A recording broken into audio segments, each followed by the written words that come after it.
this is the number 6 one. I've been doing this since the end of March, the beginning of March.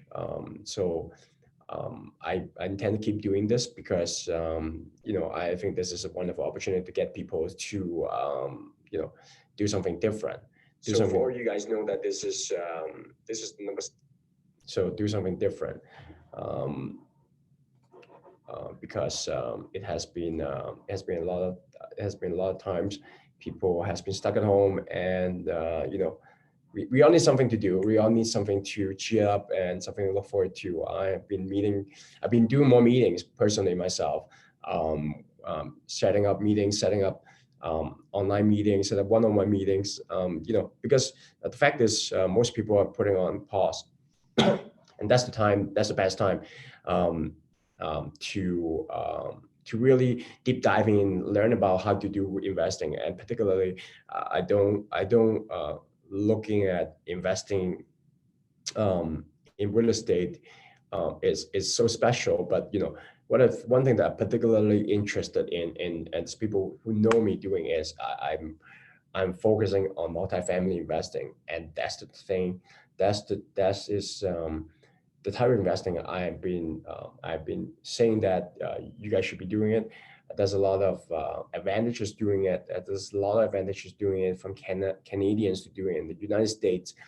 Um, this is a wonderful opportunity for people who are waiting to join in the game, waiting to go into the game, because um, we has we have such a big, tremendous sequence of events just happens, and a lot of people hungry for information. A lot of people want to know how can we do this, and that's why I'm doing it. That's why I'm doing it for free, for like every Wednesday, and trying to give some positivity out there, and trying to share some information that will be handy. And you know what?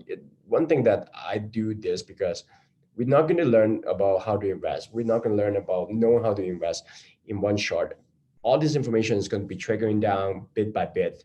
There's no better way to do it on a consistent basis. So here we are, and call number 6, or Zoom call number 6. And so I really just saying that every week I come up with a new topic, and in fact there's so much that you can talk about in investing in commercial investing apartments. Um, but the fact is, it's a systematic ways. People have been doing it systematic, buying, finding deals, raising capital. And today we're going to focusing on raising capital. Today we're going to focusing on one thing, which is how do you plan your actions? What your day should be like? Specifically, what I've been doing, and what is my action plan? How do I plan it? What's my goal? So, like, we all approach raising capital a little bit differently. Different investor will do it differently, and we all learn along the way what's the best. This doesn't work, this works, and we keep on doing it. One thing that I do want to share is this is my specific ways of how I've been doing it, um, by observing people, and keep on upgrading myself. So I have been sharing since 2017. I've been investing in Canada myself, in US, Canada, and Hong Kong, single family. But I started into entering the 2012 in the United States market. It's one thing that I do want to share is something that is because I experienced both the 2008, the pain, and the pain sequence event that happened on the GFC 2008. When I entered 2012 in the US market, eventually when I actually go into the US and do multifamily in 2015, that give me a lot of experience, how to handle a situation like this. And situation like this, it happens every so often, and we have seen this from my previous Zoom call, that we have happens on the global financial crisis, and on 2003 the SARS in Asia, and the dot-com boom, and so on and so forth. So we all see a sequence of events, and we all trying to get smarter, I guess, and collectively join this group. I, for particularly for myself, I read a lot of our really successful investors, and they are actively investing in the market, in the stock market, in the financial market, in the real estate market. And by looking at what they do, how they're handling it, how they're analyzing what we are seeing today is happening, and hopefully we all comes out stronger and more prepared, and we can take advantage of that. And that's essentially, I was lucky to be able to take advantage of some of that in 2012, what happened in 2008, and I'm going to share a little bit of that. And that I think that particular experience for myself to be able to go in the U.S.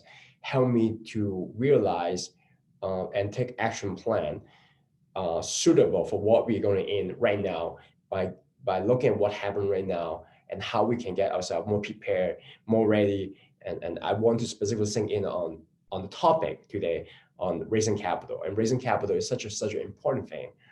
And everyone have the secret recipe, so to speak. And I would like to give a little bit of insight on how I'm doing it and share it to all of you guys.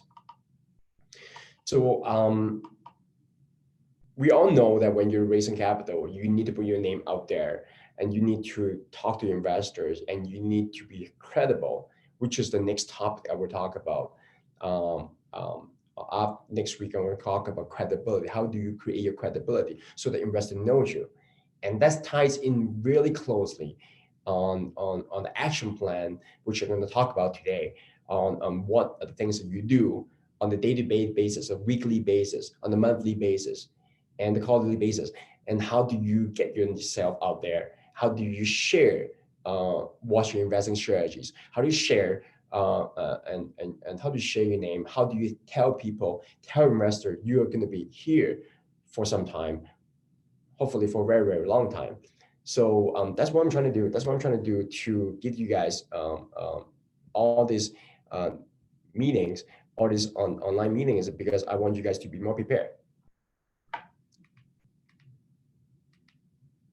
So why we do this Zoom call? So some of you guys has been coming back, keep coming back, and thanks for doing that. But really, I say that a lot of times already. This is a perfect opportunity, and this is not going to end.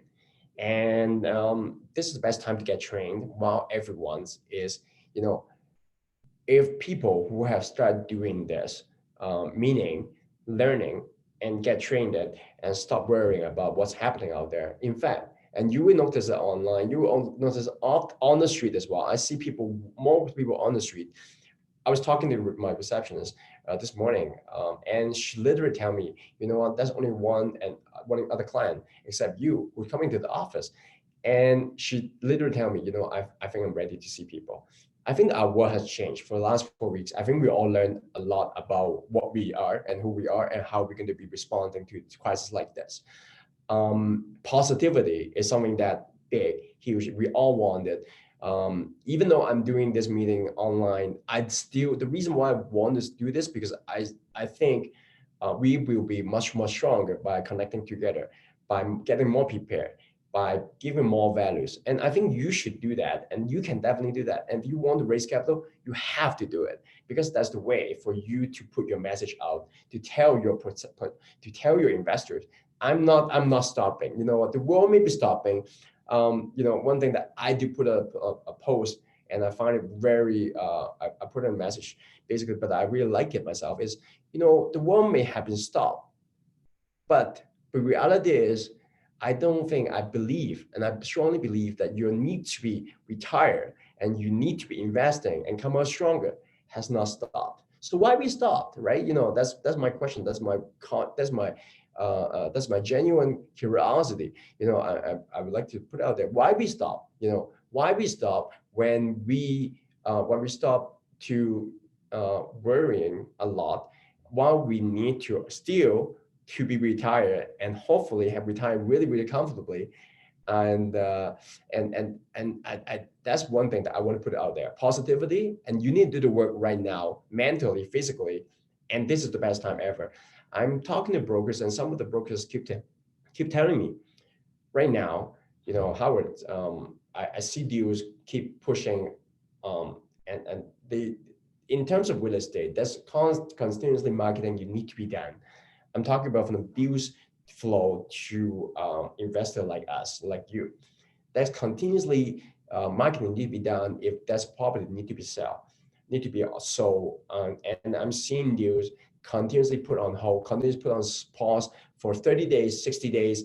And I just saw an email yesterday, and I was when I was inquiring about it, the broker response is, we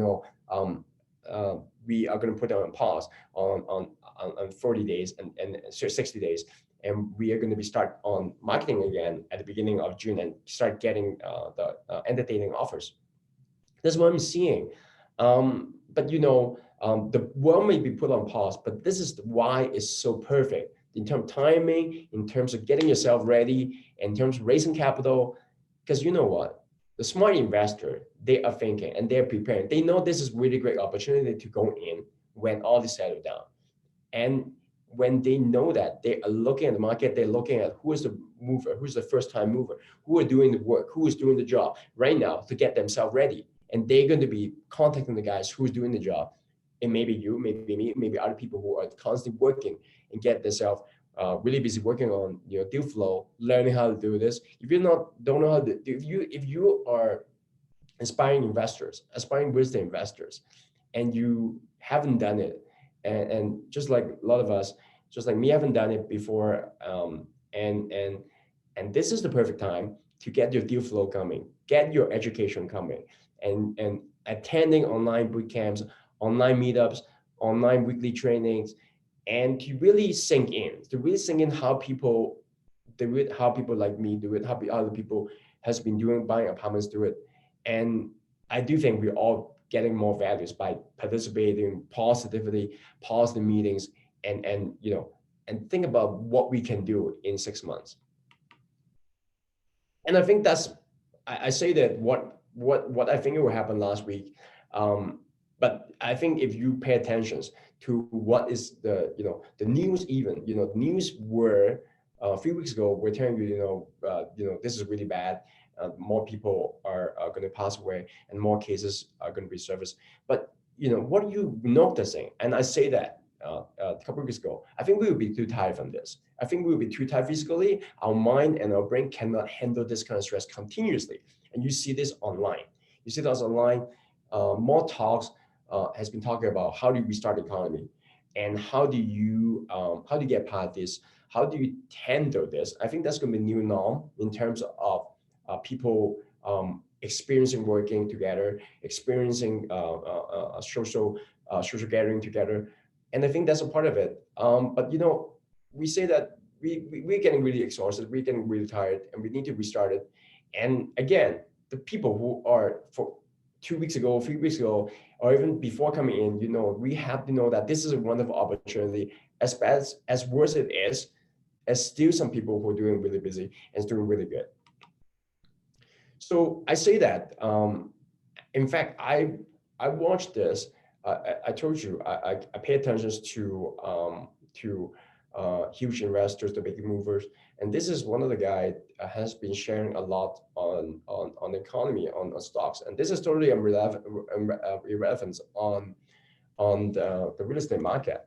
But the reason I share this because the stock market is deeply associated and coupled, you can say, with the real estate market, with the capital market. Ray Dalio is the CEO and founder of Bridgewater Associates. They're the biggest hedge fund in the world. He is very successful, have a lot of asset, personal and in the company. So he was interviewed by Bloomberg and talked about what's happening. What's happening in terms of. So this is a very long interview, but I only want to sink into one part that he talked about.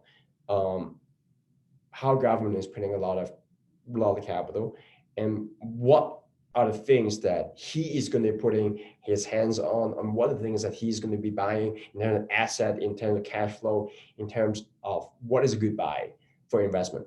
So I think that's a lot of wisdom, and I want to play that 30-second clip. Believe that as we distinguish, if we can do that by countries and parts of the world, and we could do that by asset types and so on. I believe that when you look at bonds and debt, a bond is a promise to receive currency. So you have, when you're holding a bond, that gives you no interest rate or a negative interest rate. And they're producing a lot of currency. And you're going to receive that. Why would you hold that bond? Okay. And where is that bond? And who owns that bond? Okay. So this period, like the 1930 to 45 period, is a period in which I think you'd be pretty crazy to own bonds. Okay, because what is a debt? A debt in a fiat currency is a promise to receive currency, and isn't it pretty clear they're going to make a lot of currency? So I think that changes the appeal of bonds. Why in the world would you hold the bonds? And that has a big effect. So when you start to think about how much wealth is in bonds, and where is that wealth going to go, and how's that going to work, and how are they going to control it? You know, I have real thoughts about that. So what is a good storehold of wealth when we're all holding all of these debt assets, and how will that play out? That'll be an important consideration. Another, and that has to do with storehold of wealth. And so when I think of storehold of wealth, I think, what are the stable storehold of wealth in the form of stocks and other kinds of debt? I want those that have strong balance sheets, stable incomes, and so on, so that you're basically having those assets that will perform well in any kind of an environment. And I'll look at them based on how cheap or expensive they are. And when thank you for watching that. So I just want to stop at that. It's basically how one of the richest investor has been talking about pay attention. So he's talking about a few things. He's talking about bonds. So don't buy bonds. It's basically a promise. That's what he said. So I learned a couple of things. And then the last thing he's talked about strong. So it's going to be the asset that's going to have a strong balance sheet, stable income. And he particularly talked about later on. I didn't share that because it's later on in the clips. So I talk about the emerging market would be basically if you think about who is printing the capital, who is printing the money, is really the EU, the US printing much more, and who is actually holding that bonds? Everyone else, including non-US citizens. So basically, if you imagine other countries who is holding US currency and they don't have the ability to print it, so they are in the biggest disadvantage. Who is the biggest advantages? Again, he's talking about the wealth will be transferred from basically our thin air. He said that also as well, our thin air, by the government, and putting in all these big businesses, all these balance sheets, and then when you think about that, where are they? I do tend to think as different scenario, and we're going to be coming back to that later on. And then this is the news. I saw that from yesterday. Richard Branson is pledging his islands to help his business. So big, small billionaire guys, all the big guys, small guys are hurting. So we kind of in this scenario that we'll be starting. I put in these slides last time, basically telling you that I come in at 2012 and seen this happen before.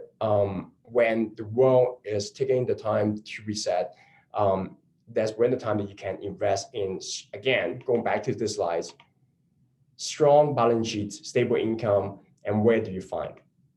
I think you can do it in real estate, and you can do a lot of things. I personally think that you can do it with multiple stream of income, strong balance sheets, and the asset never move away, which is what I think about.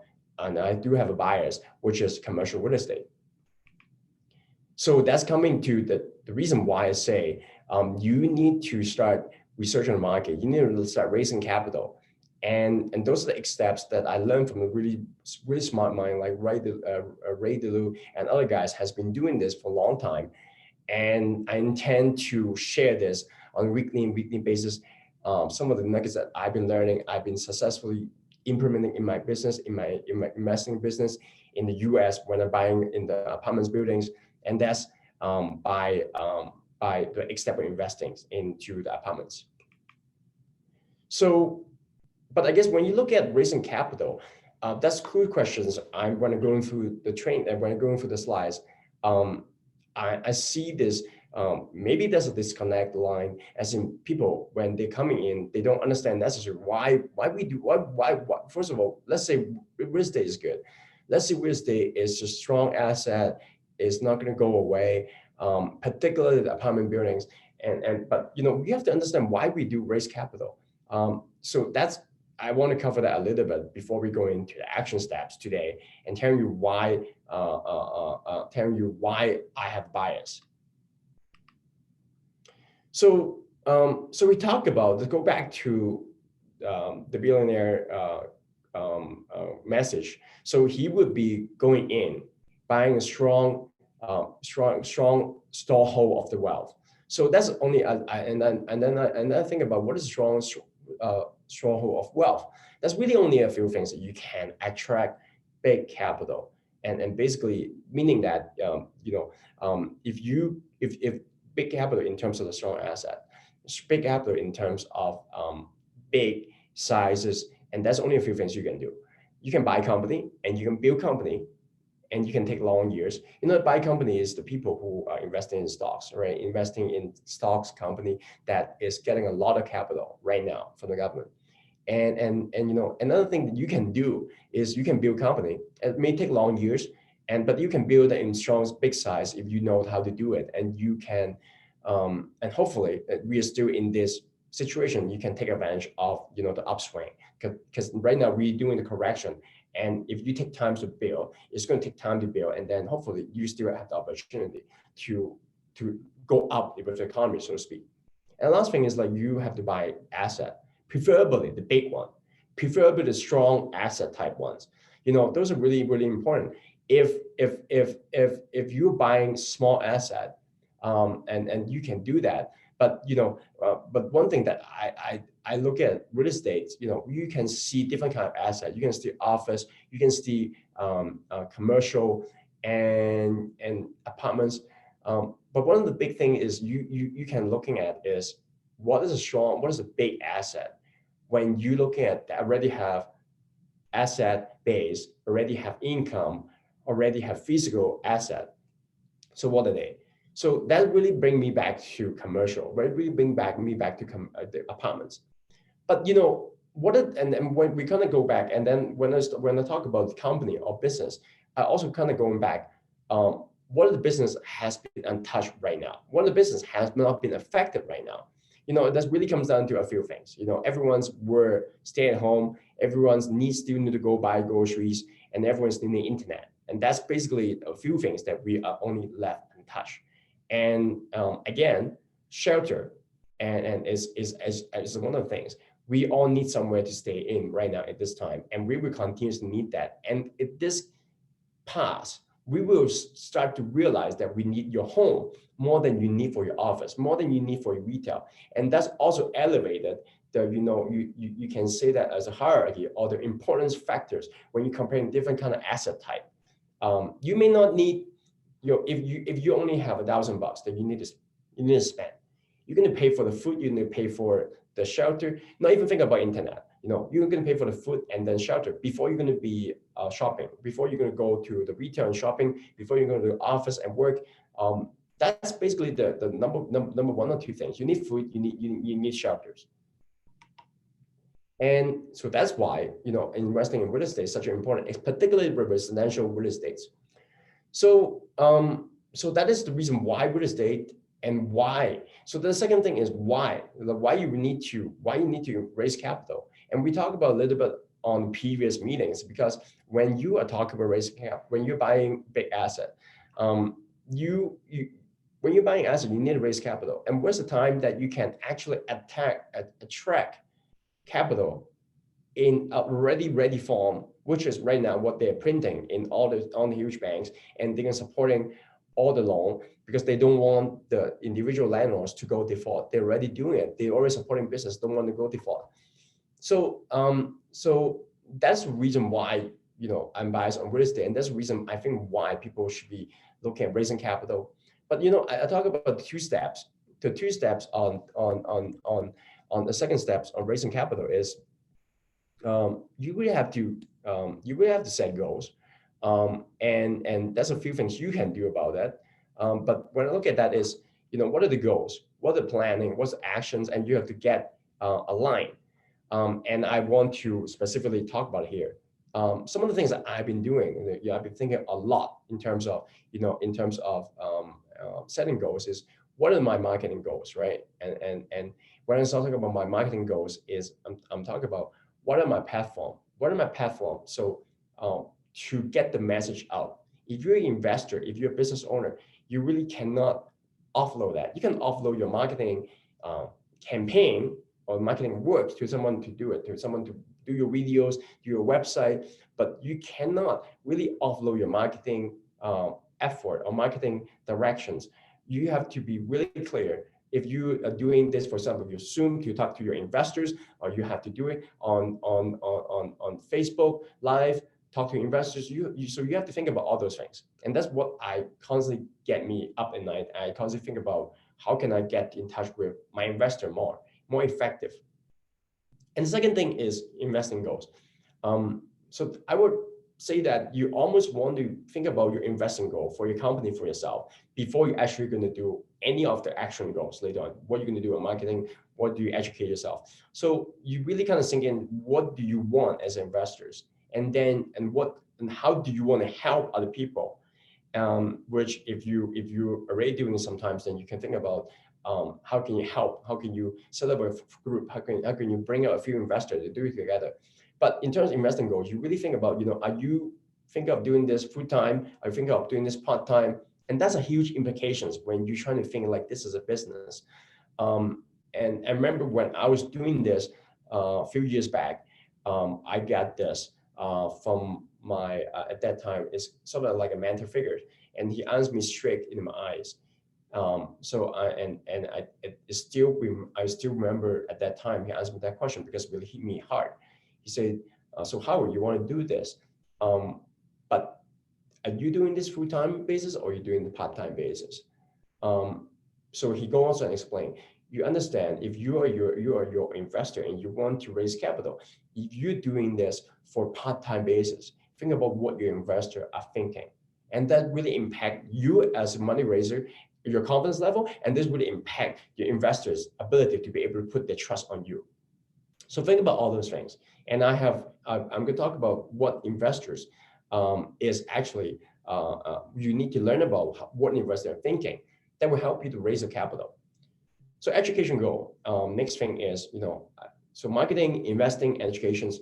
So if you are like me a few years back, 5 years back, 10 years back, who doesn't have the knowledge, so go acquire the knowledge. No one's know about learning. No one's know about investing in real estate from day one. But the funny thing is, when you go into any networking event, everyone's want to talk about real estate. Everyone's want to talk about investing in real estate, and some of them will talk about stocks. To be honest, that's only the two things that as mom and pops or like when you're starting, that's the only two things you can talk about: investing in real estate or investing in stocks. So, but the funny thing is, I didn't know how to invest in real estate at that time. I have no marketing goals. I have no investing goals. I have no education goals because I really don't know those are important to me. The reason is I put it out there because I know it's important after going to investing in real estate for about 14 years and professionally about 5 years. So I do know you have to have education goal. You have to have investment goals, and think about this as kind of a wake-up call. Is like, what do you mean by that? If you are starting up new, you need to think about how you're going to get your message out. Coming to event like this is good. Think about like is investing, like investing your time and the education side of things, but also think about how do you get a message out how do you measure that, if you're $5,000 a month or $50,000 per month or even $500,000 per month cash flow? Those are different investing goals that will align with your different marketing effort, hence marketing goals, that you have to do those enough, do those systematically. Maybe you have to educate yourself to be so that even to get you started. Maybe you have to invest in your educations so that you know what investing goals you need to go after. And you definitely have to investing in your marketing in order to get your message out, in order to touch your investors um, effectively, and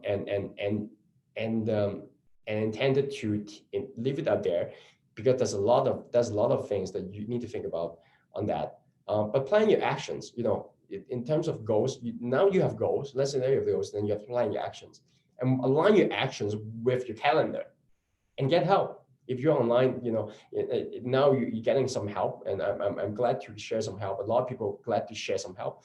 But set goals, plan the work, align your actions consistently, and then get help. Another thing is, so we talk about the goals. Next thing is planning action. So put it on your schedule. We all have a book, calendar book. We all have Google Calendar. The fact is, I'm still getting better for myself, like I have other people. But I think I'm just going to leave it out there.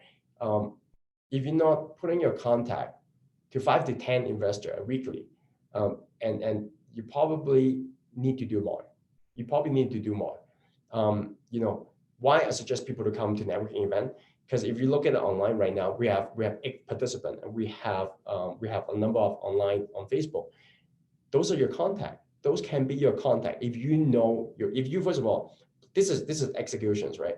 But if you know that you need to get contact to other investors, you need to talk to other investors. You have to have a goal. You have to have the plan, and you have the action plan to market yourself to the investors. And I do this days in and days out. Some of the nuggets I can share with you is, what are you doing on your lead generations? It can be on your social marketing. It can be on email. It can be in your meetups. It can be on Zoom. It can be on a live event. And you can be the promoter like me. I'm doing it. Or you can be the promoter like me, excuse me, or promoter like you guys who are coming in. But there's no difference. There's nothing to stop you to expand your networking, expand your marketing, expand your, so to speak, your networking effort to other people who are coming to event like this. And I encourage you to do that. But the thing is, align your actions and it's come back to having the mind that you have a goal, plan what you're going to do, and execute that on a daily basis. And if you don't know, and you say that, I'm like, Howard a few years back, and you don't know, and you need to get help, don't know is okay.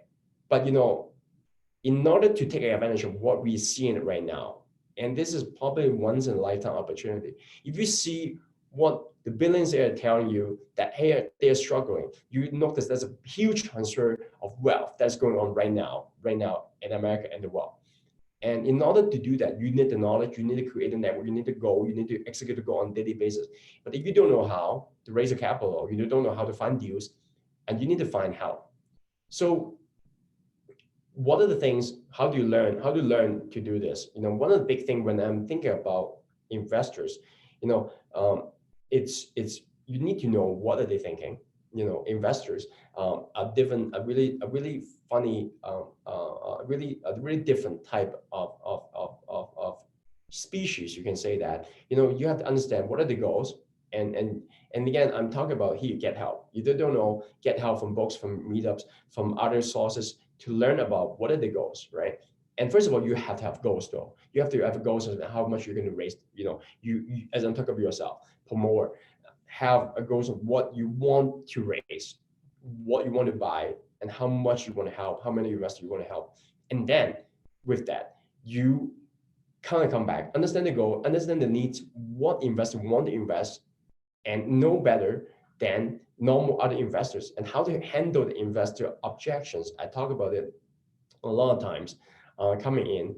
So a lot of all this will be related to knowing that, to how clear you are to your own investor, how clear you are to your own specific investor goals. So here we are, the steps of research and credibility building in teams. And but the number two things is raising capital. Number two things is actually number one thing after you know your goals. And again, daily, weekly, quarterly level, how do you sink in? How do you do that? With with social media, Facebook, LinkedIn, Instagram, all these things, maybe meetups, maybe emails, maybe direct test. How do you do it, right? Again, what you're trying to tell your investors is you are going to be here for a very, very long time. That's what I'm trying to do. That's what I'm trying to tell investors. I think that's what other people like you should be thinking, should be doing. What are you trying to do to tell your investors? You're going to be here for a very long time. That's why we're doing all this effort on monthly, weekly, daily level. Communicate with your existing investor. And I do that a lot, especially in time like this, challenging time like this. You have the constant communication with your investors, existing investor especially, telling them what is happening on your apartments, telling them what is the things you are doing to handle the pandemic, handle situations. And it can be on physical meeting, can be weekly meetings, can be on texts, can be on online, can be on phone. But the big thing is don't hide from them. A lot of people talk about this. When you're in crisis, the number one thing, even if you don't have a plan, even if you don't know what you're doing, first thing is communicate with them. And quarterly actions, deal flows. What are you doing actively, month in, month out? Are you learning how to raise capital? We're all getting better and better, learning how to do it on the weekly level, on the daily level. But are you doing the learnings? For example, are you going to pick up books? Are you going to learn how to do it? Are you looking at how the billionaires are reacting to this and preparing themselves for this? And educations, keeping with the market and market research. We talked about last week as well. If you missed that, you can go to my YouTube and watch that video. And knowing this, raising capital is really communication with investors, and it comes to commitment, come to planning, come to executing your goals consistently. Find out the investor, what do they want, what do they need to know, what do you need to know, and knowing this, approaching investor is a sales activity. And that's something that I didn't know a long time ago when I was approaching. I thought raising capital is really about I have a perfect investment. I'm going to be approaching investors with the perfect deal of the decades, and then I will get capital. It's not that. It's sales activities. Knowing this, you need when you're sales activities, you have to equip yourself with the sales abilities, right? So I said that I have some helping you guys later on. So I have online training portals, and I have 3 meetup groups. I have 3 Zoom calls. So I'm going to be late on that for today. But learn something. Learn something. I hope that you learn something. You need goals. You need to be raising capital is about systematic way. It's about consistency of doing certain types of activities, which is including marketing and understanding what investor needs on a consistent basis. And here we are. I hope you guys all enjoyed this short and sweet, quick Zoom calls. And I'm gonna leave it to questions for anyone who have questions. Feel free to ask me.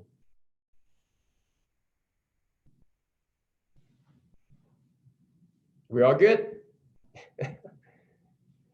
Well, thank you for everyone for joining. I sure definitely have fun seeing a lot of coming back faces, and thank you for doing that. So this video will be posted online on the YouTube channel. So I hope you guys keep coming. I hope you guys have something from this Zoom call, and feel free to reach out to me for questions, for learning, for investing. So hope to see you guys next week. Thanks, everyone. Thank you, Howard. Thank you, Will. Thank you, Scott. Take care. Take care.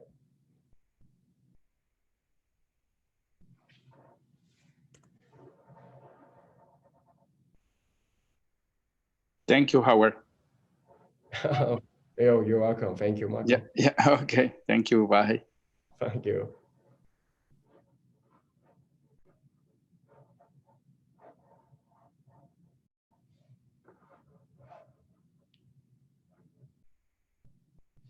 Yes, Scott, our slides, I will send it off to you.